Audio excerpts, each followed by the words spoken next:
Respected viewers and dear student, मैं उम्मीद करता हूँ कि आप सब लोग खैरियत से होंगे।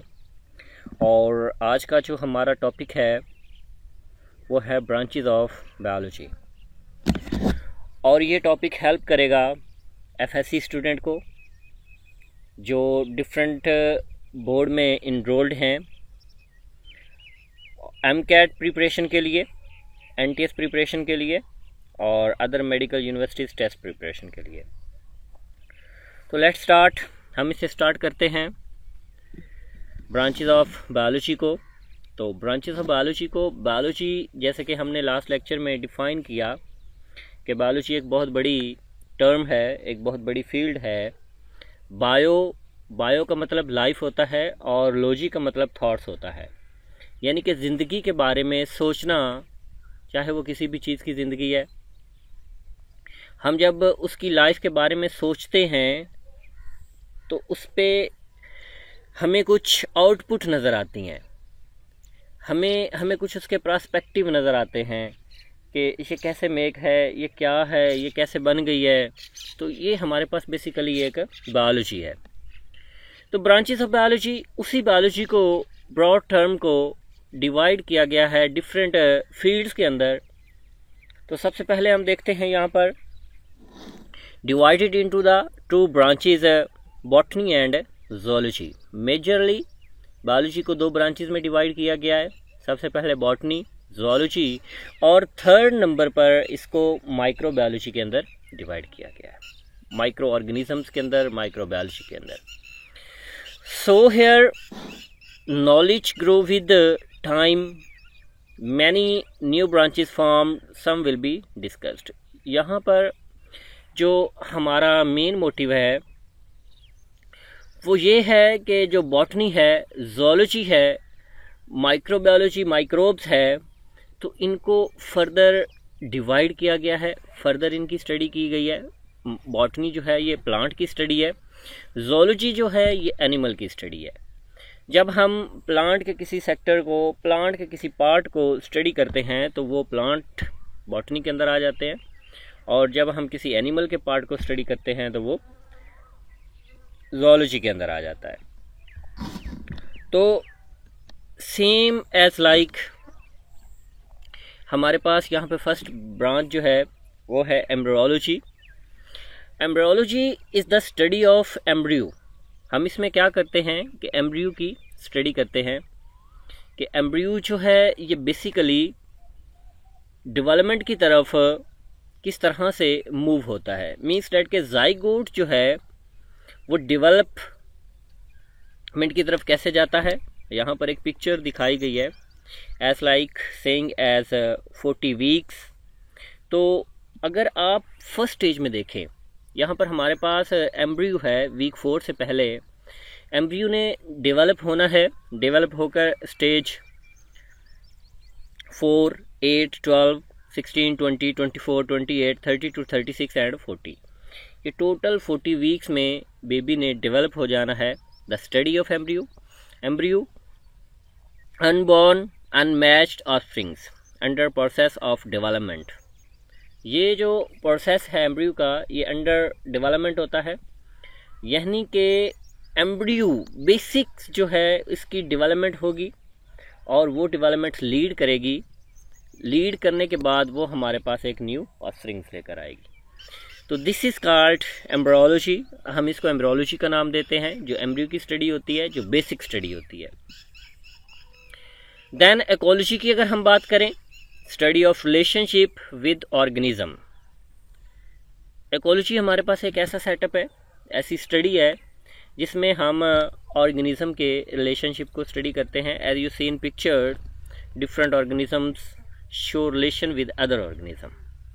जैसे कि हम मछली की बात करते हैं तो मछली का जो रिलेशनशिप है वो पानी के साथ जितने ऑर्गेनिज्म पाए जाते हैं, इवन के बहुत सारे ऑर्गेनिज्म मछली की जो है वो फूड बनते हैं। दूसरे ऑर्गेनिज्म जो है म्यूचुअलिज्म, केम्यूचुअलिज्म और बहुत सारी टर्म्स यूज़ होती है जिनमें वो एक दूसरे को बेनिफिट प्रोवाइड करते हैं। सेम जो इकोलॉजी है, the study of relationship with in organism, between organism and non living matter. इनका जो रिलेशन है, जो इनका सर्कल है वो ब्रॉड होता है। मिसाल के तौर पे अगर हम पानी की बात करें तो पानी must be survive with the any other thing as like non living, किसी पार्ट की ज़रूरत पड़ती है। अगर हम किसी जानवर की बात करें तो उसको चलने के लिए ज़मीन की ज़रूरत है, उसको अपनी खुराक फूड लेने के लिए ज़मीन की ज़रूरत है, प्लांट्स की ज़रूरत है। तो ये सारे मैटर जो हैं इकोलॉजी के अंदर डिस्कस होते हैं। हम अगर साइकोलॉजी फिजियोलॉजी की बात करें तो फिजियोलॉजी में क्या होता है, फंक्शनिंग्स ऑफ द बॉडी। हम बॉडी के फंक्शन को स्टडी करते हैं। हेयर सी इन इमेज, यहाँ पर आप लोग देख सकते हैं कि जब हम रनिंग करते हैं तो रनिंग करते हुए हमारा दिमाग यूटिलाइज होता है, हमारी बॉडी का एक एक पार्ट यूटिलाइज होता है।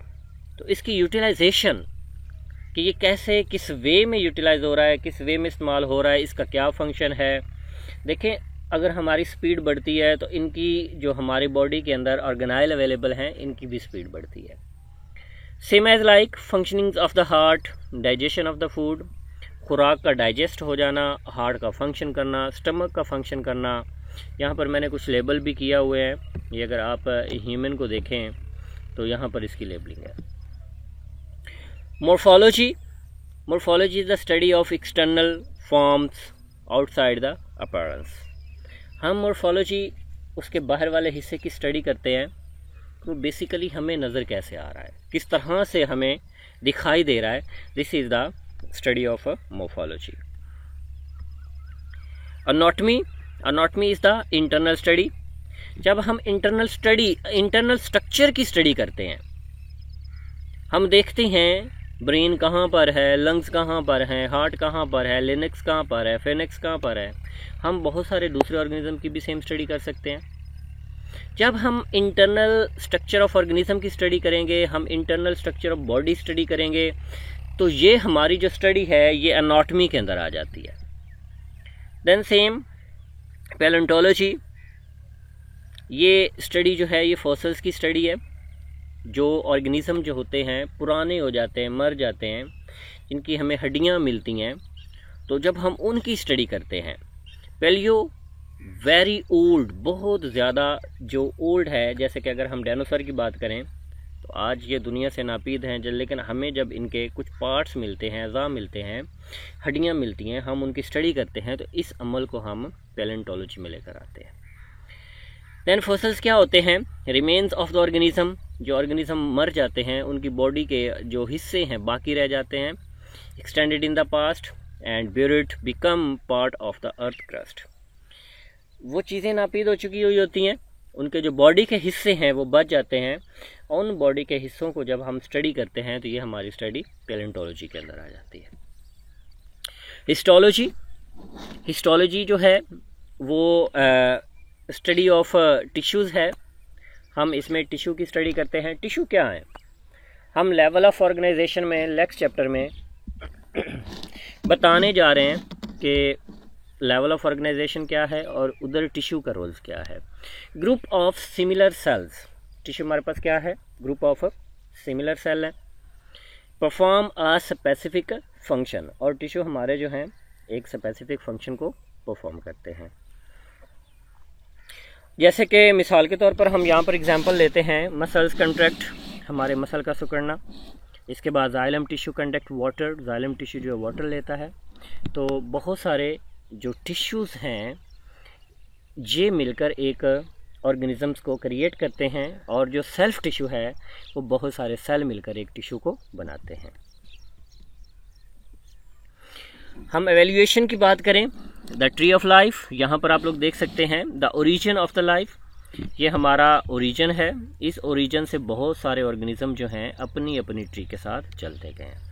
अगर हम यहाँ पर देखें, ये प्लांट सीरीज़ जा रही है, ये फिशरीज टेलोसेट सीरीज़ जा रही है, इसके साथ ये अदर सीरीज़ हैं, अदर इंसेक्ट्स हैं, तो इनकी ब्रांचेस जो हैं ये क्लियरली यहाँ पर कवर की गई हैं।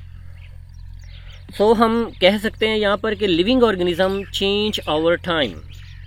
आप लोग यहाँ पर देखें, ये एरा जो है किसी और चीज़ को शो करता है, ये एरा किसी और चीज़ को शो करता है, ये एरा किसी और चीज़ को शो करता है। डिफरेंट एरास जो हैं वो डिफरेंट ऑर्गेनिजम्स को शो करते हैं, means that living organism change over time. जो लिविंग ऑर्गेनिज्म है वो टाइम के साथ चेंज हो जाते हैं। New form arise from existing one, और जो नए सेल हैं, जो नए अपस्प्रिंग्स हैं, ये अपने पुराने सेल से प्रोड्यूस होते हैं और प्रोड्यूस होते होते अपने सेक्टर्स को अपनी बॉडी के अंदर चेंजिंग लेकर आते हैं। All arise from one organism, तमाम जो हैं ये सिंगल ऑर्गेनिज्म से पैदा हुए हैं। आप लोग यहाँ पर देखें कि स्टार्टिंग में क्या था, जस्ट वन ऑर्गेनिज्म, उससे आगे ऑर्गेनिजम्स जो हैं वो पैदा होते गए हैं, अराइज होते गए हैं। This is the evolution study. Genetics जो है ये स्टडी ऑफ जीन्स है। इसमें हम इनहेरिटेंस की स्टडी करते हैं कि एक बच्चे में वालिदैन के डीएनए ने किस तरह से ट्रांसफ़र की, ये उसके कौन कौन से स्टेप्स है, किस स्टेप्स की बेस पर इसकी ट्रांसफॉर्मेशन हुई है। तो हम ट्रांसफ़र ऑफ द करैक्टर कहाँ से आते हैं, पेरेंट्स से आते हैं, from parents to offsprings throughout genetic material. तमाम का तमाम जो जेनेटिक मटेरियल होता है, जीन आप लोगों को पता है, जीन जो हैं वो क्रोमोसोम से बनते हैं। जीन के अंदर तमाम न्यूक्लियोटाइड इन्फॉर्मेशन कोड होती है और उन्हीं जीन ने ट्रांसलेट होना होता है प्रोटीन के अंदर। तो ये एक पूरा प्रोसेस है, इस अमल को हम जेनेटिक्स का नाम देते हैं, जिसमें हम स्टडी ऑफ इनहेरिटेंस करते हैं। Zoogeography, distribution of the animal on planet earth. हम इसमें देखते हैं कि कौन सा ऑर्गेनिज्म किस जगह पे डिस्ट्रीब्यूट किया गया है। हमारी जो अर्थ है, हमें सारे ऑर्गेनिज्म, सारे एनिमल्स एक ही जगह पर नहीं मिलते, क्योंकि उनकी प्रॉपर क्या हुई है, डिस्ट्रीब्यूशन हुई है। अकॉर्डिंग टू इन्वायरमेंट उनकी डिस्ट्रीब्यूशन है, according to societies, according to living areas. ये सेक्टर्स जो हैं इनकी डिस्ट्रीब्यूशन में हेल्प करते हैं। यहाँ पर हमारे पास है मॉलिक्यूलर बायोलॉजी। मॉलिक्यूलर बायोलॉजी में क्या होता है कि हम मॉलिक्यूल्स की स्टडी करते हैं, या हम स्ट्रक्चर्स एट मॉलिक्यूलर लेवल। जब हम उन्हें मॉलिक्यूलर लेवल पर देखते हैं, यानी कि ऑर्गेनिज्म को देखते हैं, सेल को देखते हैं, हम स्पेसिफिक प्रोटीन्स को देख लेते हैं, उसके बाद डीएनए को देख लेते हैं। डीएनए और प्रोटीन्स आर मॉलिक्यूल। इनमें कुछ लार्ज वेटेड मॉलिक्यूल हैं, माइक्रो मॉलिक्यूल हैं, और कुछ मैक्रो मॉलिक्यूल हैं। तो जब हम इनकी स्टडी करते हैं तो इनको मॉलिक्यूलर बायोलॉजी का नाम दिया जाता है। इन्वायरमेंटल बायोलॉजी, हम इसमें इन्वायरमेंट की स्टडी करते हैं, इन्वायरमेंट कैसे इन्फ्लुएंस होता है, interaction of the organism eight their environment, कि एक ऑर्गेनिज्म का इन्वायरमेंट से क्या इंट्रैक्शन है। जैसे कि अगर हम बात करें, हम ह्यूमन हैं, हमारा इंट्रैक्शन इन्वायरमेंट के साथ कैसा है। अगर आलूदगी है तो हमारी तबीयत, हमारी सेहत ख़राब हो जाती है। सेम इसी तरह की जब हम स्टडी करते हैं, इसको इन्वायरमेंटल बायोलॉजी का नाम दिया जाता है। Specific in relation to the human activity, negative impact of the human on the environment, study of the population. Microbiology, microbiology में क्या होता है कि हम यहाँ पर माइक्रोब्स की स्टडी करते हैं, डिफरेंट माइक्रोब्स की। जब हम बैक्टीरिया की स्टडी करते हैं, एमीबा की, यूग्लिना की, और बहुत सारे वायरसेस की स्टडी करते हैं, ऐसी चीज़ों की स्टडी करते हैं जो हमें आम इंसानी आंख से नज़र नहीं आती, जिनका स्ट्रक्चर जो है, जिनकी जिसामत जो है साइज़ में इतनी छोटी होती है कि हमें इलेक्ट्रॉन, लाइट माइक्रोस्कोप और इस तरह की डिवाइसेस की ज़रूरत पड़ती है। तो हम उन्हें कहते हैं कि ये माइक्रोबायोलॉजी है। माइक्रोबायोलॉजी में वही जानदार स्टडी किए जाते हैं जो हमें आम इंसानी आंख से नज़र नहीं आते, उनको देखने के लिए हमें माइक्रोस्कोप की ज़रूरत पड़ती है। फ्रेश वाटर बायोलॉजी, जब हम फ्रेश वाटर की स्टडी करते हैं, इसमें all water accept in seas, तो तमाम वाटर इसमें शामिल हो जाता है एक्सेप्टिंग इन सीज। लेक्स इसमें होती हैं, reverse, streams, walls, ground water. Organism is the fresh water physical and chemical property. हम उनकी फिजिकल प्रॉपर्टी देखते हैं, हम उनकी केमिकल प्रॉपर्टी देखते हैं। हम देखते हैं कि जिस एरा में लोग रह रहे हैं, क्या ये पानी पीने के काबिल है, इस पानी के अंदर कौन कौन से इंग्रेडिएंट हैं, फिज़िकल पैरामीटर कौन से हैं, ये वाटर जो है, या इस जगह या इस एरिए के अंदर वाटर में कोई प्रॉब्लम तो नहीं है, क्या यहाँ पे फ्रेश वाटर अवेलेबल है। फ्रेश वाटर अवेलेबल है तो उसकी कंडीशन क्या है। जब हम इस तरह की स्टडी करते हैं तो इसको फ्रेश वाटर बायोलॉजी का नाम दिया जाता है। इसके बाद marine biology, all water in the seas and oceans, हम समंदरों और डिफरेंट ओशियर सेक्टर्स के अंदर जब हम इसे पानी की स्टडी करते हैं, उसके अंदर मैरीन लाइफ की स्टडी करते हैं, तो इसको हम मैरीन बायोलॉजी का नाम देते हैं। इसमें भी फिज़िकल और केमिकल प्रॉपर्टी की स्टडी की जाती है। सेम जो है पैरासाइटोलॉजी, पैरासाइटोलॉजी के अंदर हम पैरासाइट की स्टडी करते हैं। पैरासाइट ऐसी चीज़ें होती हैं जो अपनी रिहाइश के लिए किसी भी होस्ट को तलाश करती हैं और बदले में उधर नुकसान पहुंचाती हैं। इनको हम पैरासाइट का नाम देते हैं और इस स्टडी को हम पैरासाइटोलॉजी कहते हैं। जैसे कि मॉस्कीटो की हम बात करें, टेबवर्म की बात करें, लाइस की बात करें, और भी बहुत सारे ऐसे ऑर्गेनिज्म हैं जो अपनी रिहाइश के लिए दूसरे होस्ट का तलाश करते हैं और बदले में उसको नुकसान पहुंचाते हैं। ह्यूमन बायोलॉजी, जब हम इंसानों के बारे में, इंसानों की लाइफ के बारे में स्टडी करते हैं, ह्यूमन फिजियोलॉजी की स्टडी करते हैं, ह्यूमन एनाटॉमी की स्टडी करते हैं, हिस्टोलॉजी देखते हैं, एवोल्यूशन देखते हैं, जेनेटिक देखते हैं, सेल के बारे में देखते हैं, इकोलॉजी की स्टडी करते हैं, तो ये तमाम जो सेक्टर्स हैं ये ह्यूमन बायोलॉजी के अंदर शामिल हो जाते हैं और हम एक एक पहलू को यहाँ पर स्टडी करते हैं। सोशल बायोलॉजी, जब हम सोशल बिहेवियर, सोशलिज्म के बारे में देखते हैं कि वो एक दूसरे से कमेंशियल कम्युनिकेट किस तरह से करते हैं, तो इस अमल को हम सोशल बायोलॉजी का नाम देते हैं। मिसाल के तौर पे हनी बीज हैं, इंसानों का जानवरों के साथ रिलेशन जो है, human are more social than other organisms and some other are also social. और भी बहुत सारे ऑर्गेनिज्म हैं जो सोशल्स होते हैं। मीन्स डैट कि उनका रिलेशन जो है वो इतना स्ट्रॉन्ग होता है कि वो एक दूसरे के बगैर नहीं रह सकते, या दूसरे नंबर पर वो ऑर्गेनिज्म दूसरे ऑर्गेनिज्म के साथ इंटरेक्शन रखता है। इस अमल को हम सोशल बायोलॉजी का नाम देते हैं। So in next biotechnology, biotechnology use of the living organism, हम इसमें ऐसी एप्लीकेशन, ऐसी चीज़ें डेवलप करते हैं जो इंसान की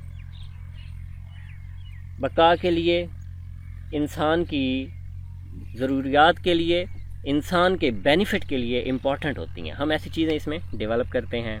इस अमल को बायोटेक्नोलॉजी का नाम दिया जाता है। इसमें लिविंग ऑर्गेनिज्म को यूज़ करते हैं for benefit of the Mankind, इंसानों की खिदमत के लिए। For manufacture of the substance in industries, हम बहुत सारी चीज़ें इंसानों के लिए, लिविंग ऑर्गेनिज्म के लिए क्रिएट करते हैं, बनाते हैं। खाने पीने की चीज़ें इसमें आ जाती हैं, इसमें इंसुलिन आ जाती है, मेडिसिन आ जाती हैं, बहुत सारी चीज़ें इसमें डेवलप की जाती हैं। Complete organism can be use to the other part of the system. Example, production of the antibiotics, production of the insulin, medicine, making the breads, yoghurts and cheese. और भी बहुत सारी चीज़ें बायोटेक्नोलॉजी हमारी हेल्प करती है। बायोटेक्नोलॉजी बायोलॉजिकली फील्ड के अंदर एक बहुत बड़ी फील्ड है जो सेल्फ एक्सप्लेमेटरी है और इसके अंदर बहुत सारी चीज़ों को प्रिपेयर किया जाता है। Friends, thank you for watching my video.